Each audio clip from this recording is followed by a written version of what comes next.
மார்ட்டி supreme shoe சேல்ஸ்மேனா இருக்கிற ஒரு பையன் பிரிட்டிஷ் ஓபன்ல டேபிள் டென்னிஸ் வந்து ஜெயிச்சு வேர்ல்டு ஃபேமஸ் டேபிள் டென்னிஸ் பிளேயரா ஆகணும்னு நினைக்கிறாரு.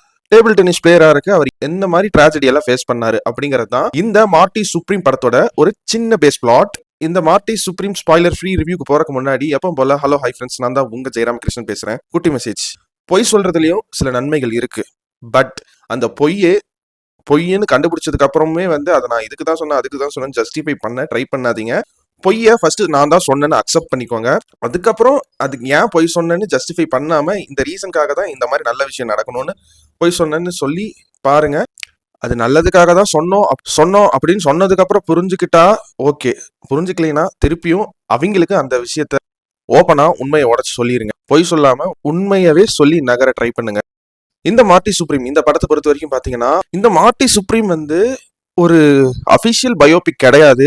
மார்ட்டி ரீஸ்மேன் அப்படின்னு 1950s வாழ்ந்த ஒரு டேபிள் டென்னிஸ் பிளேயரை வச்சு இன்ஸ்பயர் பண்ணி சில ஃபிக்ஷனல் ஸ்டோரியும் கேரக்டர்ஸையும் வச்சு எடுக்கப்பட்ட படம் தான் இந்த மார்ட்டி சுப்ரீம். எக்ஸாம்பிளுக்கு சொல்லணும்னா இப்போ ரீசெண்டா F1 வந்துச்சு இல்லைங்களா, அந்த மாதிரி F1 வந்து பாக்குறதுக்கு பயோபிக் மாதிரி தான் இருக்கும். பட் முழுக்க அது ஒரு ஃபிக்ஷனல் படம். அந்த மாதிரி படம் தான் இந்த மார்ட்டி சுப்ரீம். இந்த படத்தை பத்தி சொல்லணும்னா, நீங்க வந்து ஒரு சினிமா லவரா இருந்தீங்கன்னா தியேட்டர்ல இப்ப லேட் ரிலீஸ் தான் பண்ணிருக்காங்க. A24ஓட டிஸ்ட்ரிபியூஷனல் ரைட்ஸ் அண்ட் ப்ராப்ளம்னால போன வருஷம் டிசம்பர் கிறிஸ்மஸ்க்கு ரிலீஸ் ஆக வேண்டிய படம் இப்பதான் ரிலீஸ் பண்ணிருக்காங்க. மிஸ்ஸே பண்ணிடாதீங்க இந்த படத்தை தியேட்டர்ல. ஒரு ஸ்போர்ட்ஸ் மூவி அண்ட் சினிமா லவரா இருந்தா இது ஒரு நியூட்ரல் பாயிண்ட். ரெண்டாவது, இந்த படத்தோட ஸ்டோரி டெல்லிங். ஸ்போர்ட்ஸ் டிராமா பிலிம்னு எடுத்துட்டாலே வந்து அந்த ஸ்கிரீன் பிளே பேட்டர்னுங்கிறது ஸ்டீரியோடிபிக்கலா கிளீச்சேவா தான் இருக்கும். ஃபர்ஸ்ட் வந்து ஜெயிப்பான், அப்புறம் மறுபடியும் தோப்பான், அப்புறம் மறுபடியும் கிராஃப் ஏறி ஜெயிப்பான் அப்படிங்கிறது. பட் இதுல கிட்டத்தட்ட சேம் ஸ்கிரீன் பிளே தான். பட் இதுல எப்படி அந்த ஸ்டோரி நரேஷன் முக்கியமா இப்படியுமே வந்து மக்கள் அவன் வந்து எவ்வளவு பெரிய ஸ்டார் ஆகணும்னு நினைச்சாலும் நார்மலா நம்ம மனுஷங்க எந்த மாதிரி தப்பு பண்ணுவாங்களோ அந்த தப்ப ரொம்ப கரெக்டா நரேட் பண்ணிருக்காங்க இந்த படத்துல. இன்னொன்னு அந்த ஹீரோ ஜேர்னி ஸ்கிரீன் பிளேன்னு சொல்லுவாங்க. கதை ஹீரோக்கு எங்க ஆரம்பிக்குதோ அந்த இடத்துல இருந்து ஹீரோ எந்த அளவுக்கு டிராவல் பண்ணி படத்தோட எண்டிங்ல ஹீரோவை காட்டுறாங்க அப்படிங்கிற அந்த ஹீரோ ஜேர்னியை வந்து ரொம்ப நுணுக்கமா டெக்னிக்கலா பாத்தீங்கன்னா அழகா ஒரு க்ளோஸ்ட் கம்ப்ளீட் சர்க்கிள் கிடைக்கும் அந்த மார்ட்டிங்கிற கேரக்டருக்கு. இந்த மாதிரி அட்டென்ஷன் டு டீடைல்ஸ்னு எல்லாத்துலயுமே ரியாலிட்டிக்கு க்ளோஸரா எழுதியிருக்காங்க இந்த படத்தை பொறுத்த வரைக்கும்.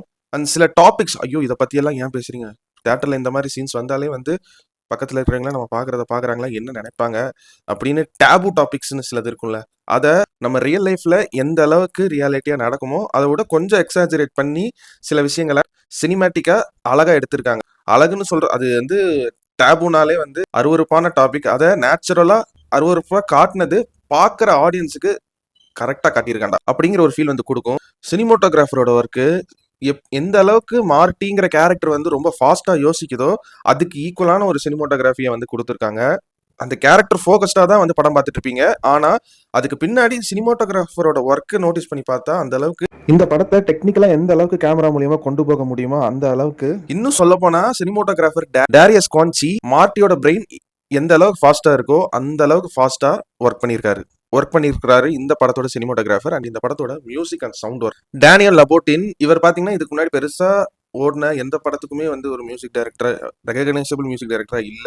பட் ஆனா இந்த படத்தோட டைரக்டர் ஜோ சாஃப்டி அண்ட் இவங்க ரெண்டு பேரும் நிறைய படங்கள்ல ஒர்க் பண்ணிருக்கிற மாதிரி தெரியுது பார்க்கும்போது. அண்ட் இந்த படத்துல அந்த அந்த நிறைய படத்துல ஒர்க் பண்ணங்காட்டி அவங்களுக்குள்ள ஒரு மியூசிக் ரேம்போ ரிதம் கிரியேட் ஆயிருக்கும்ல, அந்த கனெக்ட் வந்து ஒரு நல்ல படத்துக்கு கிடைச்சா எப்படி இருக்குங்கிற மாதிரி ஒரு பிரில்லியண்டான ஒரு மியூசிக் ஒர்க் வந்து கொடுத்துருக்காங்க. அதுவும் சவுண்ட் டிசைனோட கலந்து எஸ்எஃப்எக்ஸோட கலந்து சில ஒரு மியூசிக்கல் டச் வந்து தந்திருப்பாரு. அதெல்லாம் வாவ்.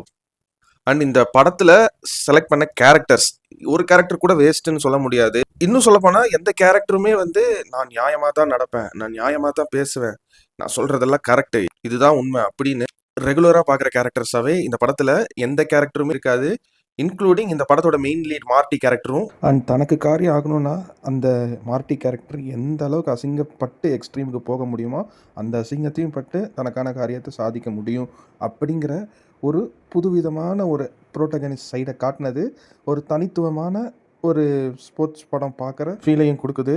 அதே மாதிரி இவன் நம்மள ஒருத்தன் தான் அப்படிங்கிற ஒரு ஜஸ்டிஃபிகேஷனான ஆக்டிங்கும் டிமோத்தி சாலமெட் நல்லா பண்ணியிருக்காரு. அதே சமயத்தில் நம்மளை ஏன் இவ்வளோ ஹியூமிலியேட் பண்ணுறாங்க, நம்ம அப்படி என்ன தான் பண்ணிட்டோம் அப்படின்னு ரியலைசேஷன் பாயிண்ட் வந்து படத்தில் ஒரு கட்டத்தில் வரும். அந்த இடத்துல டிமோத்தி சாலமெட்டோட ஆக்டிங் ரொம்ப சூப்பராக இருந்துச்சு. இந்த படத்தில் ஃபீமேல் லீடாக வந்து ஒடிசா அசியான் ரேச்சலுங்கிற கேரக்டரில் நடிச்சிருப்பாங்க. செம ஆக்டிங்க. அண்ட் ஒடிசா ஐசோன் இப்போ ஸ்ட்ரேஞ்சர் திங்ஸோட ஸ்பின் ஆஃப் ஆன அனிமேஷன் சீரிஸ் இருக்குல்ல, டேல்ஸ் ஃப்ரம் 85, அதுல ஒரு கேரக்டருக்கு வாய்ஸும் கொடுத்துருக்காங்க. குவைன்த் பால்ட்ரோவ் அண்ட் சர்ப்ரைசிங்லி குவைன்த் பால்ட்ரோவ் பண்ண அந்த ஒரு கே ஸ்டோனுங்கிற ஒரு celebrity actor role and surprisingly 2-3 characters வந்து இந்த படத்துல வரும். அதெல்லாம் யாருன்னு சொன்னா ஸ்பாயில் ஆயிரும்னு நினைக்கிறேன். அவங்கள வச்சு கதைக்கான ஒரு முக்கியமான திருப்புமுனை சீன்ஸா நிறைய சீன்ஸ் வந்து எக்ஸிக்யூட் பண்ணியிருக்காங்க. அண்ட் பர்சனலி இந்த படத்துல மார்ட்டி கேரக்டர்ஸ்க்கு ஃப்ரெண்ட்ஸ் கேரக்டரா 3 பேர் வருவாங்க. லண்டன் போய் டேபிள் டென்னிஸ்ல ஒரு ஃப்ரெண்டா ஒருத்தர் நடிச்சிருப்பாரு. அவரோட ஆக்டிங் பெர்ஃபார்மன்ஸ் அண்ட் யுனைடெட் ஸ்டேட்ஸ்ல 2 ஃப்ரெண்ட்ஸ் இருப்பாங்க. அவங்க 2 பேரோட ஆக்டிங் அண்ட் குறிப்பா ரொம்ப கஷ்டத்துல இருக்கும்போது நீ பண்றது தப்புன்னு தெரியும், இருந்தாலும் நான் உன் ஃப்ரெண்டா போயிட்டா உனக்கு நான் ஹெல்ப் பண்றேன்னு சொல்லிட்டு ஒரு ஃப்ரெண்டு கேரக்டர்ல ஒருத்தர் நடிச்சிருப்பாரு. இன்ஃபேக்ட் அவர் தான் மார்ட்டி கேரக்டருக்கு ஒரு ரிடம்ஷன் ஆர்க்க கொடுக்குற மாதிரி ஒரு சைடு ரோல் கேரக்டர் ப்ளே பண்ணியிருப்பாரு. அந்த ஆக்டருமே வந்து சூப்பரா நடிச்சிருந்தாரு அண்ட் அந்த கேரக்டரும் நல்லா எழுதியிருக்காங்க. இவங்கள பற்றியெல்லாம் எல்லா ரிவ்யூலையும் சொல்லுவாங்களான்னு தெரியல. ஏன்னா வந்து இது வந்து ஒரு நெகட்டிவ் ஷேட் அண்டு ஒரு சைட் கேரக்டர் மாதிரி தான் வருவாங்க. அந்த மாதிரி மார்ட்டிக்கு வந்து அந்த ஷாப் ஓனர் அங்கிள் இல்லை கார்டியன்னு வச்சுக்கலாம் வர அந்த ரோல் ப்ளே பண்ண வர இருக்கட்டும். அதே மாதிரி ஸ்போர்ட்ஸ் ட்ராமா ஃபிலிம்னாலே வந்து ஒரு கார்ப்பரேட் வில்லன், ஸ்போர்ட்ஸில் வந்து பாலிடிக்ஸ் பண்ணுற ஒரு வில்லனை காட்டுவாங்க. அந்த ரோல் ப்ளே பண்ணவராக இருக்கட்டும். அதே மாதிரி ரேச்சல் கேரக்டருக்கு ஹஸ்பண்ட் ரோல் ஒருத்தர் ப்ளே பண்ணியிருப்பாரு. அவரோட ஆக்டிங் பெர்ஃபார்மன்ஸாக இருக்கட்டும். ஸ்க்ரீன் டைம் கம்மினாலும் டாக் ஓனர் கேரக்டரில் ஒருத்தர் நடிச்சிருப்பாரு. அவரோட ஆக்டிங் பெர்ஃபார்மன்ஸாக இருக்கட்டும். இந்த 4 பேர்த்தோட ஒர்க்கு எனக்கு ஒரு நோட்டபிள் ஒர்க்காக இந்த படத்தில் இருந்துச்சு. இந்த படத்தோட நெகட்டிவ் என்னன்னா, இது வந்து ஒரு அடல்ட்ரேட்டட் ஃபிலிம். ஸோ கொஞ்சம் எக்ஸ்ட்ரீமா சில அடல்ட் சீன்ஸ் எல்லாம் வந்து இருக்கும். என்னோட பர்சனல் ஒப்பீனியன் படி ஆர்ட் ஃபிலிமா பார்க்கும்போது ஓகே கரெக்டாக தான் இருக்கு. பட் இன்னுமே குறைச்சிருக்கலாம்னு சொல்ல முடியாது. அது வேற மாதிரி கொஞ்சம் அதை ட்ரை பண்ணியிருக்கலாம். அண்ட் 2வது இந்த படத்தோட ஹியூமர் மீட்ரு அண்ட் இந்த படத்துக்குள்ள இருக்கிற அந்த ஒரு ஐடியாலஜி இது எல்லாத்துக்குமே கனெக்ட் ஆகுமான்னு எனக்கு பெருசா தெரியல. பட் கனெக்ட் ஆகலைன்னா அவங்களுக்கு இந்த படம் த்ரூ அவுட் ஒரு நான்சிங் மூவி பார்த்த மாதிரி ஒரு ஃபீலை வந்து கொடுக்கறதுக்கு வாய்ப்பு இருக்கு. இதை தவிர பெரிய நெகட்டிவ்னு இந்த படத்துல பெருசா எனக்கு எதுவுமே தெரியல. அண்ட் இவர் விளையாடுற அந்த டேபிள் டென்னிஸ் டெக்னிக், அந்த மூவ்ஸ் எல்லாமே வந்து ஆட்ரா செக்க அப்படின்னு இருந்துச்சு. அதே மாதிரி தான் இந்த படத்தோட ஸ்டன்ஸ் இருந்துச்சு. பெருசாக ஆக்ஷன் சீக்வன்ஸ்னு சொல்கிற மாதிரி இல்லை. பட்டு இந்த கதைக்கு தேவையான அந்த ஒரு ஸ்டண்ட் கொரியோகிராஃபி பார்க்குறதுக்கு நல்லா இருந்துச்சு. ஆர்ட் ஒர்க்குமே ஒரு நல்ல ஒர்க்கு அந்த பழைய 1950s விண்டேஜ் ஸ்டைலில் வந்து கொடுத்துச்சு. And man of the show Timothee Chalamet as Marty Mauser. நான் வந்து ஃபர்ஸ்ட் டைம் டியூன் 2 தான் டிமோத்தியோட ஃபர்ஸ்ட் தியேட்டரில் பார்க்குற படம். அதில் கூட இந்த அளவுக்கு பெர்ஃபார்மன்ஸ் பண்ணல. அண்ட் இதுக்கு முன்னாடி ஓடிடியில் 2-3 படங்கள் சொல்லுவாங்க அதில் ஆக்டிங் பெர்ஃபார்மன்ஸ் நல்லா பண்ணியிருப்பாருன்னு. பட் வாட் அ பெர்ஃபார்மருங்க Timothee. He just represented how immature when we take the wrong decisions to achieve our right goal.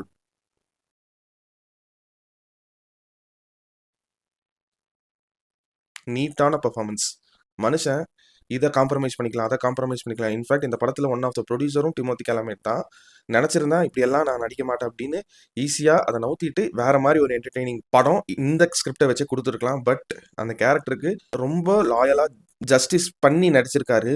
சொல்ல போனா ஏகப்பட்ட தப்புக்கள், ஆட்டமாடா ஆடினா உனக்கு இந்த மாதிரி பேக் ஷாட் அடிக்கின்ற ஃபியூச்சர்ல அப்படின்னு அதையே ஒரு சீனாவுமே வந்து இந்த படத்துல வச்சு அழகா ரெப்ரசென்ட் பண்ணி காட்டியிருப்பாங்க.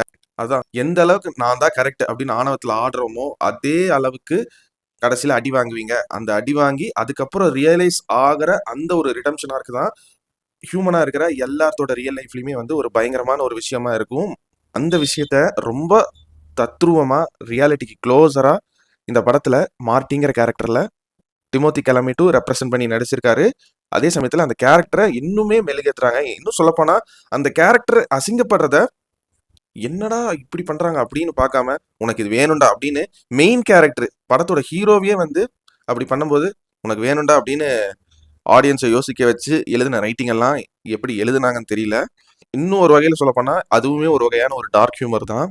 அண்ட் தனக்கு காரியம் ஆகணும்னா அந்த மார்ட்டி கேரக்டர் எந்த அளவுக்கு அசிங்கப்பட்டு எக்ஸ்ட்ரீமுக்கு போக முடியுமோ அந்த அசிங்கத்தையும் பட்டு தனக்கான காரியத்தை சாதிக்க முடியும் அப்படிங்கிற ஒரு புதுவிதமான ஒரு புரோட்டகனிஸ்ட் சைடை காட்டினது ஒரு தனித்துவமான ஒரு ஸ்போர்ட்ஸ் படம் பார்க்குற ஃபீலையும் கொடுக்குது.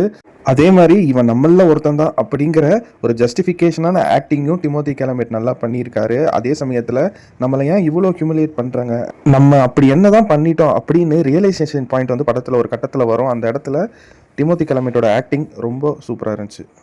காமெடிங்கிறது ரொம்ப நேச்சுரலா சிங்கிள் மீனிங்ல நிறைய சீன்ஸ்ல புரியும். பட் டபுள் மீனிங் காமெடின்னு சொல்றத விட அடல்ட் காமெடிஸ் இந்த படத்துல ரொம்ப ரொம்ப அழகா ஒர்க் ஆகுது. அண்ட் இன்னுமே இந்த படத்தை பத்தி ஒரு விஷயம் யூனிக்கா சொல்லணும்னா ஒரு ஸ்போர்ட்ஸ் ட்ராமா ஃபிலிம்ல ஸ்போர்ட்ஸ் பாலிடிக்ஸ் இருக்கும். அது ஒரு ஸ்க்ரீன் பிளேவா போகுது. அதுக்கு பேரலலா நீ இந்த ஸ்போர்ட்ஸுக்கு உண்மையா இல்ல. இந்த ஸ்போர்ட்ஸுக்கு நீ துரோகம் செய்ற அப்படிங்கிற இன்னொரு ஸ்க்ரீன் பிளே வந்து பேரலலா போகுது. அதே சமயம் கேரக்டரா பார்க்கும்போது, நீ லைஃப்ல எதுவுமே சாதிக்கல. நீ ஒரு டேஷ் கெட்ட கேரக்டர்டா அப்படின்னு எல்லாரும் சொல்லும்போது, நீ என்னதான் சொன்னாலும் நான் ஜெயிச்சு காட்டுறேன் பாரு அப்படிங்கிற ரிடம்ஷன் ஆர்க்குக்கான அந்த ஒரு பேரலல் ஸ்க்ரீன் பிளே. இது 3மே பைண்ட் பண்ணி ரொம்ப அழகா, கிறிஸ்பா ஒரு 2 1/2 மணி நேரத்துக்குள்ள சூப்பரா சொல்லியிருக்காங்க. இந்த மார்ட்டி சுப்ரீம் படத்துல. அவ்வளோதான். இது வந்து ஒரு அடல்ட்ரேட்டட் ஃபிலிம். கண்டிப்பா மூவி லவர்ஸ் தியேட்டர்ல இந்த படத்த மிஸ் பண்ணிறாதீங்க. சவுண்டிங்காவும் சரி, விசுவல் ரெப்ரசன்டேஷனாவும் சரி, ஒரு கம்மிங் ஏஜ் காமெடி ஃபிலிமா சரி, 3 வகையிலயுமே வந்து ஆடியன்ஸ எந்த வகையிலயும் டிசப்பாயிண்ட் பண்ணாம, இந்த படத்தோட கிரியேட்டர்ஸ் இந்த படத்த தியேட்டருக்கு கொண்டு வந்திருக்காங்க. முடிஞ்ச அளவுக்கு இந்த படத்துக்கு சப்போர்ட் பண்ணுங்க. அண்ட் படத்தோட டைலாக்ஸ் வசனங்களுமே ரொம்ப ஜனரஞ்சகமா எழுதியிருக்காங்க. அண்ட் மக்களே இந்த படம் வந்து தமிழ் டப்ல ரிலீஸ் ஆகல. இங்கிலீஷ்ல மட்டும் தான் ஓட்டுறாங்க. பிராட்வே சினிமாஸ்ல தான் நான் பார்த்தேன். எனக்கு இங்கிலீஷ் சப்டைட்டில்ஸ் போடல. ஸோ தமிழ் டப் வந்து ஓடிடி ரிலீஸ்ல பண்ணுவாங்களான்னு தெரியல. பட் இங்கிலீஷ்லேயே இங்கிலீஷ் கொஞ்சம் தெரிஞ்சா போதும். இங்கிலீஷ்லேயே நீங்கள் பார்க்கலாம் இந்த படத்தை. எல்லா சீன்ஸுமே வந்து விசுவல் ஸ்டோரி டெல்லிங்காக தான் வந்து கொண்டு போயிருக்காங்க. ஸோ தாராளமாக நீங்கள் சப்டைட்டில்ஸ் இல்லைனாலும் பார்க்கலாம், இங்கிலீஷ் கொஞ்சம் தெரிஞ்சிருந்தா கூட. நான் பார்த்த ஷோல ஒன்லி 15 பேர் தான் பார்த்தாங்க. மிஸ் பண்ணிடாதீங்க. ஓடிடில வந்துட்டு ஐயையோ மிஸ் பண்ணிட்டோமே அப்படின்னு யோசிக்காதீங்க. தியேட்டர்ல ஓடும் போதே இந்த படத்தை தியேட்டர்ல பார்த்து செலிப்ரேட் பண்ணுங்க. அவ்வளவுதான் இந்த மார்ட்டி சுப்ரீம் படத்தை பத்தி ஸ்பாயிலரே இல்லாம எல்லா டீடைல்ஸையும் கவர் பண்ணிட்டேன்னு நினைக்கிறேன். அண்ட் எங்கேயாவது ஸ்பாயில் பண்ணி ரிவ்யூ பண்ணியிருந்தா அது எந்த இடம்னு சொல்லுங்க. அந்த தப்ப நெக்ஸ்ட் வீடியோல திருத்திக்கிறேன். ஸோ ஓவராலா இந்த மார்ட்டி சுப்ரீம் படத்துக்கு என்னோட ரேட்டிங் என்னன்னு கேட்டீங்கன்னா 100க்கு தாராளமா ஒரு 95 மார்க்ஸ் தருவாங்க. மார்ட்டி சுப்ரீம், மார்ட்டி வாஸ் இண்டீட் சுப்ரீம். நான் உங்களை இதே மாதிரி இன்னொரு சூப்பரான வீடியோல சந்திக்கிற வரைக்கும் நீங்களும் நல்லா இருங்க, எல்லாரையும் நல்லா வச்சிருங்க. அவ்வளவுதாங்க விஷயம். நன்றி, வணக்கம், பாய் பாய். நான் வரேங்க.